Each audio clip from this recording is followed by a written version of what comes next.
بسم الله الرحمن الرحيم. وَلَقَدْ يَسَّرْنَا الْقُرْآنَ لِلذِّكْرِ فَهَلْ مِن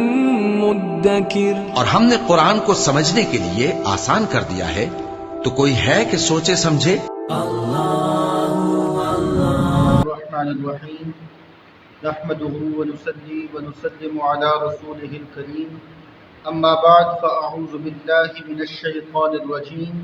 بسم الله الرحمن الرحیم واتخذ الله ابراہیم خلیلا صدق اللہ مولانا العظیم۔ برادران اسلام، اللہ تبارک و تعالی جل جلالہ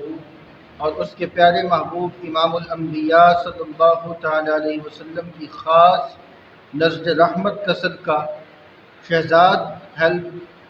چینل کے وساطت سے ہم ایک مرتبہ پھر آپ کی خدمت میں حاضر ہیں۔ اللہ تبارک و تعالیٰ کی بارگاہ میں دعا ہے کہ رب کائنات ہم پر، آپ سب پر اپنی خاص رحمتیں نازل فرمائے۔ جیسا کہ اب آپ کو علم ہے کہ ماہ ذوالحجہ کا عظمتوں والا مہینہ اپنی بے پناہ رحمتوں اور برکتوں کے ساتھ ہمارے درمیان میں جلوہ فگن ہے، اور کچھ دنوں کے بعد عید الاضحیٰ کا بابرکت موقع بھی ہمارے درمیان میں تشریف لانے والا ہے۔ انشاءاللہ العزیز اس سیشن کے بعد جو ہمارے عید الفطر سے پہلے 1 یا 2 سیشن ہوں گے، اس کے اندر بندہ ناچیز کی کوشش یہی ہوگی کہ ہم عید الاضحیٰ کے حوالہ سے اور قربانی کے حوالے سے اپنے موضوع کو جاری رکھ سکیں۔ فی الوقت جو ہمارا ٹاپک چل رہا ہے ماہ ذوالحجہ کے حوالے سے، میں نے پہلے عرض کیا تھا کہ حضرت ابراہیم خلیل اللہ علیہ السلام اور آپ کے پیارے لخت جگر حضرت سیدنا اسماعیل ذبیح اللہ علیہ السلام، اس پورے بابرکت مہینے کے اندر ہمارا جو موضوع ہے وہ انہی 2 ہستیوں کے گرد گھومتا رہے گا۔ پچھلے سیشن کے اندر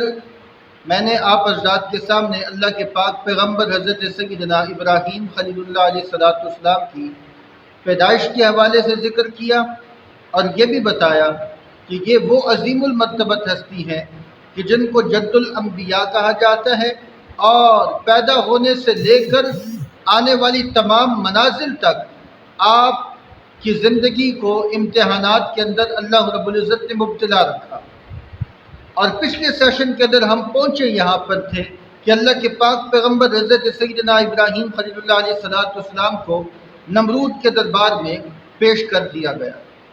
اچھا، اب یہاں سے اپنے ٹاپک کو آگے سٹارٹ کریں تو نمرود کے دربار کا اصول یہ تھا کہ جو بھی اس کے دربار میں آتا تو پہلے نمرود کو سجدہ کرتا، اس کے سامنے سر جھکاتا، اور اس کے بعد اپنی اگلی گفتگو کو نمرود کے سامنے پیش کرتا۔ اب یہاں پر اللہ کے پاک پیغمبر حضرت سیدنا ابراہیم خلیل اللہ علیہ السلام کا ایک اور امتحان شروع ہے۔ اللہ کے پاک پیغمبر حضرت سیدنا ابراہیم خلیل اللہ علیہ السلام جب نمرود کے دربار میں پہنچے تو جیسے اس کے دربار کا اصول تھا کہ جو جاتا سجدہ کرتا، لیکن اللہ کے پاک پیغمبر حضرت ابراہیم جب نمرود کے دربار میں پہنچے تو سیدھے کھڑے ہو گئے، سر نہیں جھکایا۔ اب نمرود بھی بیٹھا ہے، نمرود کے دربار میں اس کے درباری بھی موجود ہیں، اور تمام اس کے رفقا اور محل کے اندر تمام دوسرے ساتھی، اس کے وزیر، اس کے مشیر تمام موجود ہیں۔ سب دیکھ رہے ہیں کہ ابراہیم تشریف لائے اور آ کر نمرود کو سجدہ نہیں کیا۔ اب جب نمرود نے یہ دیکھا نا تو کہتا ہے کہ اے ابراہیم، کیا آپ کو میرے دربار کا اصول نہیں پتا کہ جو بھی میرے دربار میں آتا ہے وہ سجدہ کرتا ہے؟ اللہ کے پاک پیغمبر حضرت سیدنا ابراہیم خلیل اللہ علیہ السلام نے جو جواب ارشاد فرمایا نمرود، کیا تمہیں میرے رب کا اصول نہیں پتا؟ تمہارا اصول یہ ہے کہ جو تمہارے پاس آئے تمہیں سجدہ کرے، لیکن میرے رب کا اصول یہ ہے کہ اس کے ماننے والا، اس کا چاہنے والا، وہ صرف اس کے سوا کسی دوسرے کے سامنے سر جھکا ہی نہیں سکتا ہے۔ تو اب نمرود نے جب یہ سنا نا تو کہا، کیا تمہارا میرے علاوہ بھی کوئی اور رب ہے؟ کیونکہ نمرود اس وقت بیک وقت پوری دنیا کا حکمران ہے، پوری دنیا کے اوپر اس کی بادشاہی ہے، اور جب اس نے بادشاہی کو، اپنی بادشاہی کو اور اپنے منصب کو اور یہ معاملہ دیکھا کہ پوری دنیا میں کوئی کسی ملک کی فوج ایسی نہیں ہے جو اس کا مقابلہ کر سکے، تو اس نے خدائی دعویٰ کر رکھا ہے۔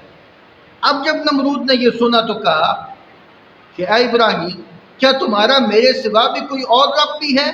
تو آپ نے فرمایا ہاں، ربی الذی یحیی و یمیت، میرا رب وہ ہے جو زندگی بھی عطا فرماتا ہے اور موت بھی دیتا ہے۔ اب نمرود سامنے ہے،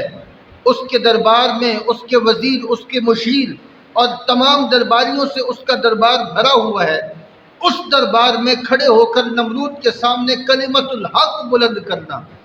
کہ جہاں پر سارے کے سارے کافر ہیں، سارے کے سارے نمرود کے ماننے والے ہیں، اور بادشاہ وقت نہیں بلکہ اس وقت کی بادشاہ دنیا کے اوپر، کہ اس نے پوری دنیا پر اپنی حیبت جما رکھی ہے، اس کے سامنے کلمت الحق بلند کیا اور فرمایا، رب کا قرآن کہتا ہے ربی الذی یحیی و یمیت، آپ نے جواب دیا کہ میرا رب وہ ہے جو زندگی بھی عطا کرتا ہے اور موت بھی دیتا ہے۔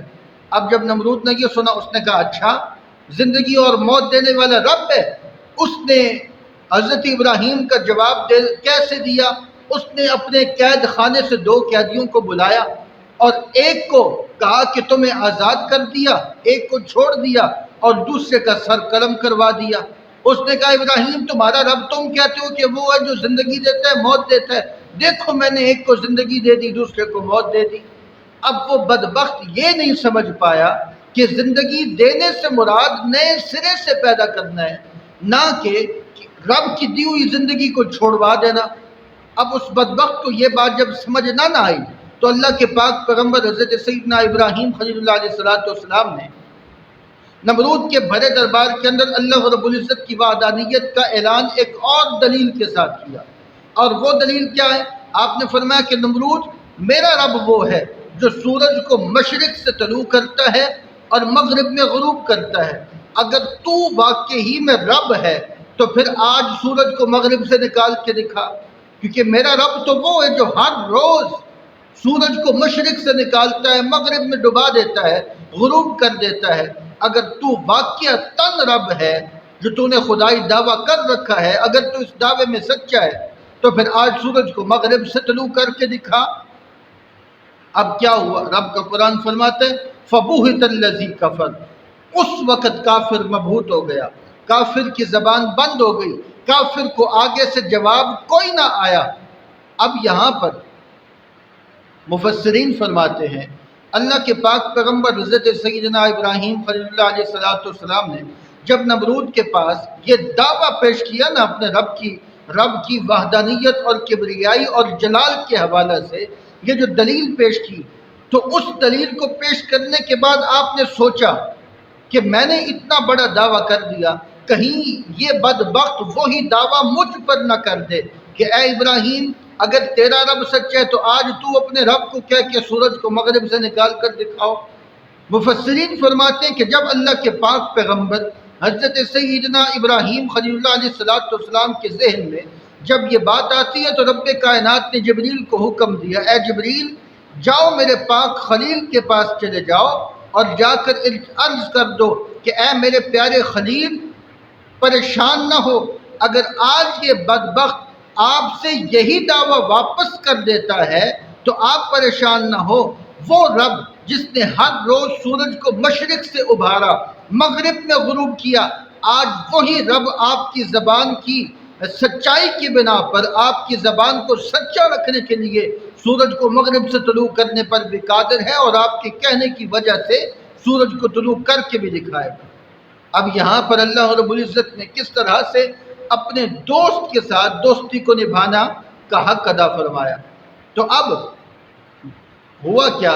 جب آپ نے یہ دعویٰ پیش کیا کہ میرا رب تو سورج کو مشرق سے طلوع کرتا ہے، مغرب میں غروب کرتا ہے، اگر تو سچا ہے اپنے خدائی دعوے کے اندر تو آج سورج کو مغرب سے طلوع کر کے دکھا۔ اب کافر کے پاس کوئی جواب نہیں ہے۔ رب کا قرآن کہتا ہے فَبُہِتَ الَّذِي كَفَرَ، کافر مبہوت ہو گیا، کافر خاموش ہو گیا، کافر کے پاس جواب کوئی نہ آیا۔ اچھا، اس وقت سے لے کر آج تک یہ اصول چلا رہا ہے کہ جب جھوٹا بندہ بات کے اندر دلیل پیش کرنے سے عاجز آ جاتا ہے تو پھر وہ کیا کرتا ہے، اپنے جھوٹ کو چھپانے کے لیے اگلے پر جب جواب زبان سے نہیں آتا تو پھر ہاتھ کا استعمال کرتا ہے، طاقت کا استعمال کرتا ہے۔ اب نمرود کو اللہ کے پاک پیغمبر حضرت ابراہیم کی اس بات کا جواب تو نہیں آیا، لیکن اس نے کیا کہا، اس نے اپنے سپاہیوں کو حکم دے دیا کہ آگ روشن کی جائے، آگ جلائی جائے، اور فیصلہ ہوا کہ اللہ کے پاک پیغمبر حضرت ابراہیم کو بتوں کو توڑنے کی پاداشت میں، بتوں کو ذلیل کرنے کے جرم میں ان کو زندہ جلا دیا جائے، یہ سزا مقرر ہوگی۔ اب ہوا کیا، بڑا میدان ہے اور وہاں پر کم و بیش 1 ماہ تک لکڑیاں جو ہیں وہاں پر جمع ہوتی رہیں، اور روایات میں یہاں تک آتا ہے کہ لوگ منت مانتے کہ ہمارا فلاں کام ہو جائے، ہم اتنی لکڑیاں اس میدان میں ابراہیم کو جلانے کے لیے ڈالیں گے۔ 1 مہینہ وہاں پر لکڑیاں جمع ہوتی رہیں۔ اب جب میدان لکڑیوں سے بھر گیا، اس کے بعد اس کو آگ سے روشن کیا گیا، آگ جلائی گئی، اور پھر مفسرین فرماتے ہیں کہ کتنے دن آگ جلتی رہی، آگ زور پکڑتی رہی،